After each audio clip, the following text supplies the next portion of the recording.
Hello, everyone, and welcome to NAMI Impact from NAMI Butte County. Today, special guest Angela, who's going to be sharing her story of hopefully hope and recovery and the trials and tribulations that were related. Take it away, Ange. Hi, mine is regarding anxiety. It started when I was younger, growing up with two highly intelligent parents. Later in life, I was assaulted, and a cycle began of trying to manage increasing anxiety. And without proper medical care, I tried to self medicate with alcohol to try to feel quote unquote normal and cope. I wanted to numb the pain, and the counselors I met with didn't help at the time. I was in a place where I couldn't understand what was happening, only that I didn't want to feel helpless and afraid all the time. I felt disconnected from the world around me. As assaults continued, partially because predators sensed my weakness, anxiety increased to the point I couldn't leave my bed, let alone my room or my house. If I did, I got attacked again quickly, and the isolation furthered my symptoms.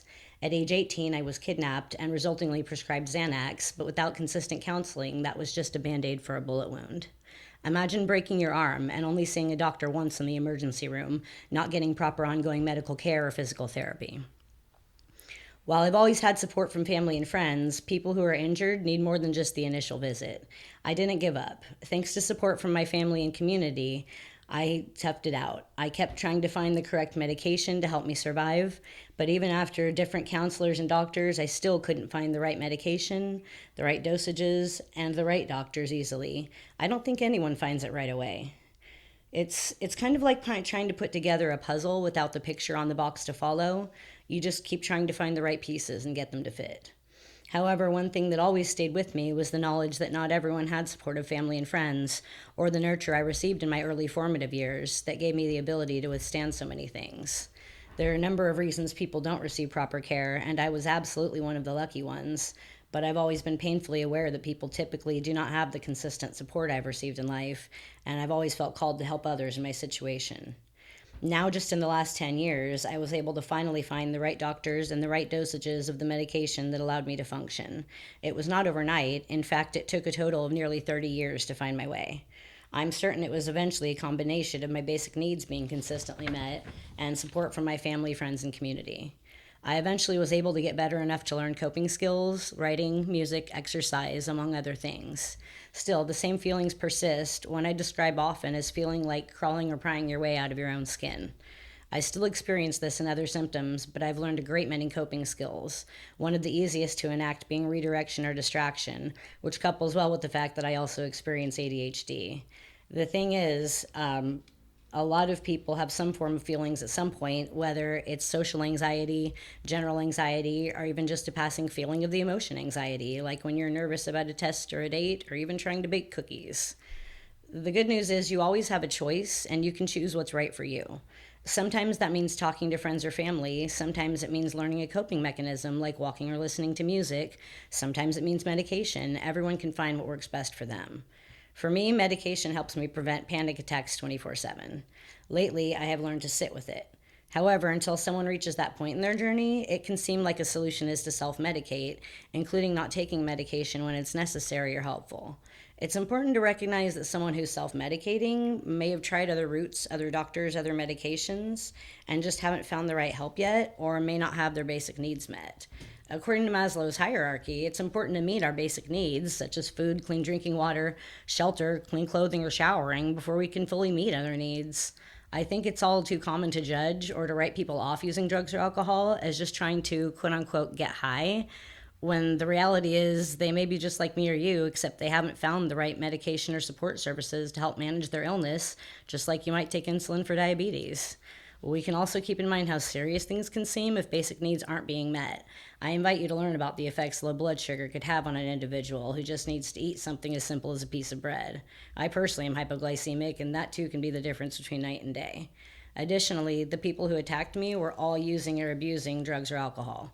I truly feel that if they had had a support system or the right doctors to support their illnesses, they wouldn't have harmed me or others, therefore breaking the cycle some of us work our whole lives to heal from. We always have a choice, but no one's born with all the answers. It takes a lot to figure things out, to even find and address the illnesses and imbalances we might be affected by. Until we find the answers, most people are doing the best we can to figure it out. Before you judge someone for self medicating or being unable to control symptoms, just like blood sugar imbalances, please consider that they're just trying to figure out what works the same as you. Some people do it with a cup of coffee or a glass of wine. Some people have a prescription for Xanax, and some are being judged for things beyond their understanding or control by the very doctors who are supposed to treat them and the very community that should be helping them find their way. I just ask people to understand that we're all doing the best we can to survive. Self medicating or other symptoms don't necessarily mean they just want to get high, it may mean they haven't yet found a different way to be able to communicate or to heal. Instead of judging, you can help, and sometimes all that means is to not turn your back on someone who just needs to be heard or seen. For me, it meant a friend helping me call the doctor, and she had learned to use the right words, something I, even as a fairly good communicator, hadn't learned before. Now I can use that experience and others like it to help other people get the care they need, whether it's the right doctor or just someone who listens, or even just someone who doesn't judge and abandon people experiencing life.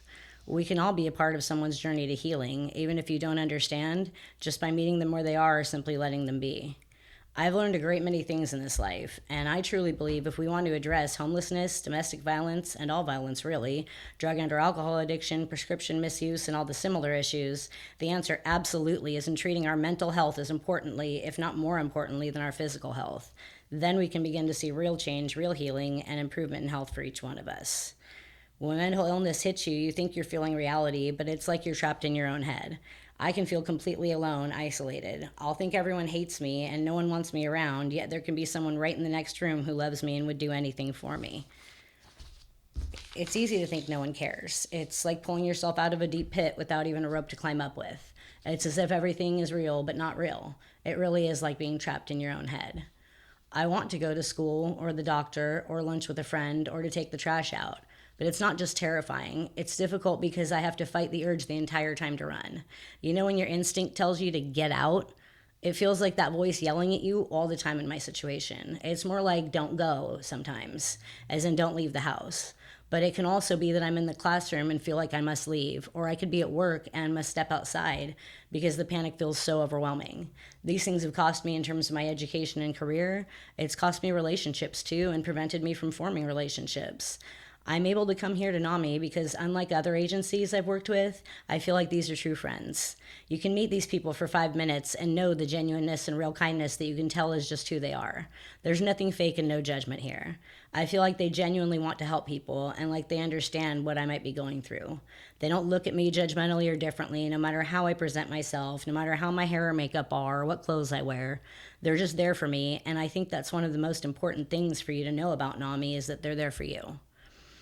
There's a difference between experiencing anxiety, the emotion that everyone feels sometimes, and having anxiety to the degree that I and many others affected do. Anxiety can feel overwhelming. Sometimes all I can think is that I urgently need to escape. It's also a silent killer. The stress of being in a constant state of hypervigilance is a stress on the heart, nervous system, and more, and can cause actual heart attacks. Yet with the proper medication and therapy, I can make eye contact with you. I can shake your hand. I can listen to you tell me about your day. Without it, I can't shake your hand.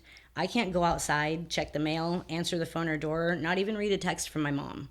Looking up an email feels like a million physical attacks from things popping up, wanting me to enter my password, confirm my email address, or even respond to a basic question. I'm constantly afraid I'll be held against my will again in a back room at the hospital or an institution, because people who experience what I do, who live with this, have been locked up and termed hysterical. Ironic when all I ever wanted was peace. All I ever wanted was a safe, quiet home where I don't feel attacked. I think we all want that.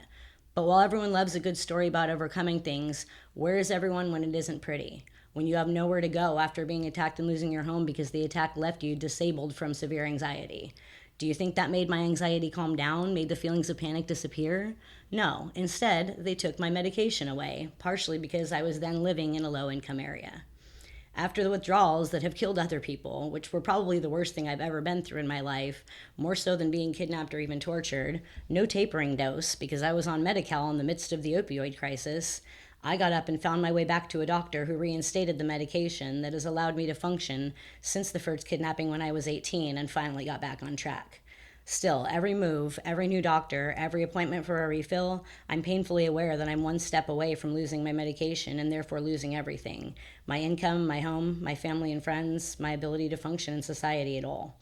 I will never forget that feeling, and I will always want to help other people and advocate for them like I had to learn to advocate for myself. because not everyone has the family and support system I have, and everyone should know about NAMI. I did not even discover them myself until about a year ago, despite thinking I knew every resource in our community. According to NAMI, anxiety disorders are the most common mental health concern in the United States. Over 40 million adults in the United States alone have an anxiety disorder. Anxiety disorders are a group of related conditions, each having unique symptoms. However, all anxiety disorders have one thing in common: persistent, excessive fear or worry in situations that are not threatening. People typically experience one or more of the following symptoms: emotional symptoms, feelings of apprehension or dread, feeling tense or jumpy, restlessness or irritability, anticipating the worst and being watchful for signs of danger. Physical symptoms like a pounding or racing heart and shortness of breath, sweating, tremors, twitches, even headaches, fatigue, and insomnia, and upset stomach, and so much more. There's different types of anxiety. Some are listed on the NAMI website. I have several and am diagnosed with severe anxiety. NAMI.org also points out that some anxiety can be genetic and or environmental.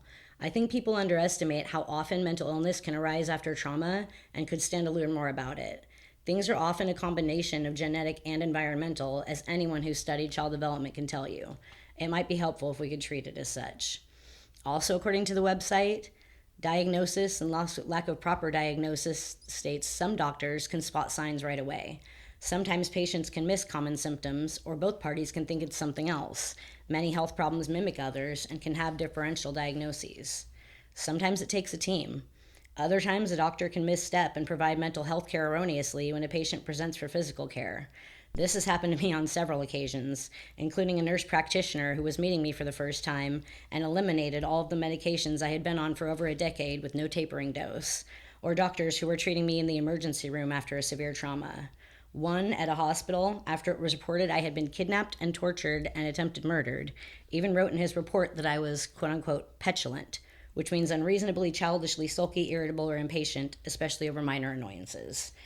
I was, by all accounts, incredibly lucky to be alive, as well as severely hypoglycemic and diagnosed later with severe anxiety and PTSD. I obviously had not eaten in multiple days, as well as permanent injuries, including cervical spine damage, multiple major physical traumas, including double hematomas, multiple lacerations, and much more I'll spare you the details of. He then noted I should, quote unquote, come back if it gets worse, and provided no referrals for further care. I think it's safe to say he, like a lot of people, could use some further education. It takes a lot of work to find medication that works. If a patient has finally found it, I encourage brand new physicians not to change it unnecessarily. Other times, medical providers aren't attentive to mental health care needs, such as the counselor the courts assigned me in that case, who told me when I asked for the services that were supposed to be provided that she didn't receive any help like that when she was leaving her husband with her 4 children, and refused to provide me even the help I was designated to be awarded by the court.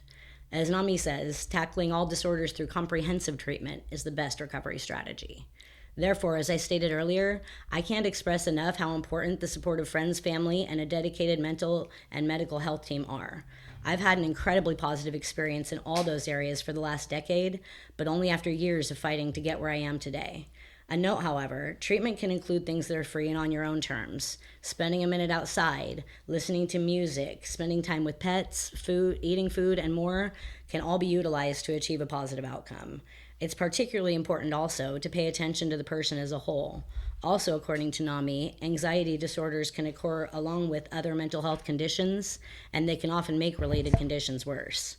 The NAMI website notes as well that some of the conditions that can occur with anxiety are depression, ADHD, and eating disorders. I've personally battled with 2 out of 3. One other thing I don't like is being treated as if I'm different or less than others. I'm human, and just the same as when I was physically assaulted, I just need proper medical care for my injuries and a little bit of compassion and humanity.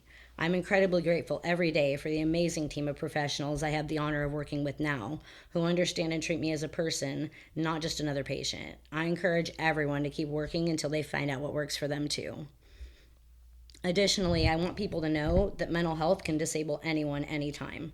People can obtain mental health issues from being assaulted, from experiencing domestic violence in any of multiple forms, genetically and otherwise environmentally in a plethora of ways, despite many people unfortunately not understanding it until it affects them or someone they care about. We are still human and should still be able to receive proper health care. Just because I'm having a panic attack does not mean I should be deemed hysterical and hauled away against my will, when all I need is to catch my breath, understand what's happening, and be able to speak for myself and be heard. I shouldn't have to bring an advocate or caregiver to appointments to be taken seriously, and I shouldn't be abused further because someone doesn't understand mental health concerns. These weren't the first doctors or other professionals to treat me that way. In fact, just a few months ago, I even brought my boyfriend to a new gastrointestinal doctor appointment. And despite me stating clearly multiple times that I was a severe trauma survivor and can't answer verbal questions rapid fire and don't like to be touched, he continued to quickly interrogate me and touch me repeatedly in sensitive areas with absolutely no sign or warning. I obviously canceled further appointments, but he continues to practice. This is the reality for me and millions of other people, including being treated as if I can't speak for myself, or that I don't know what I'm talking about, or that what I say or live through doesn't matter. I've never harmed anyone, yet in a triggering setting, I could easily be viewed as combative because I'm afraid of being or am being hurt again. Where's the problem here? The 5 foot, 120-pound disabled girl who's afraid of being hurt again to the point she must medicate to leave the house to go to a doctor appointment? Or the people who are uneducated on mental health despite their advanced degrees in other areas, who don't listen to clear communication, speak over her, and touch her with no warning anyway when she calmly and clearly states her needs? I'm a human being who should be treated with compassion for my illness of anxiety the same I am for my other illnesses and injuries, not be outcast and ridiculed for my injuries. I even recently had a domestic violence professional make fun of quote unquote people like that when I showed signs of anxiety. I think what could help all of us besides education is simply compassion. It's amazing if you can educate yourself, but one thing everyone can do with minimal effort is just be kind. It doesn't cost a thing to have empathy, to say to the man screaming in the middle of the street, you know what, I understand, me too, buddy. There's a reason proper medical and mental health care with good doctors and counselors helps. And that's because, like my current team, regardless of what may understand or not, they actually care and treat me like a human being deserving of a little humanity. You can change the world just by letting people be heard or even just letting them be. NAMI has provided me with a place to feel like I'm truly part of the community, where I can be myself and not be judged, people who accept and support me at every step of my journey.